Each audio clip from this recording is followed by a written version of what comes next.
আমাদের এখানে বৃষ্টি হচ্ছে দুপুরবেলা, ভালো জোরে বৃষ্টি হচ্ছে কিন্তু বোঝা যাচ্ছে না। পুকুরটা দেখো কি দারুণ লাগছে বৃষ্টিটা পড়ছে বলে।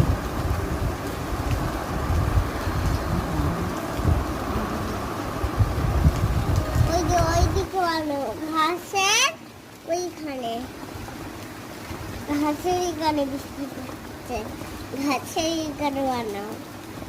এখানে বৃষ্টি পড়ছে না, এখানে বৃষ্টি পড়ছে। এখানটা পুকুর হয়ে গেছে ঘাসের পাশে। ওই যে বৃষ্টির যাচ্ছে আছে, ওই যে ঘাসের পাশে বৃষ্টি হচ্ছে, ঘাসের পাশে গাই, মিষ্টি গাই হয়েছে, মিষ্টি গাই হয়ে গেছে, মিষ্টি গাই।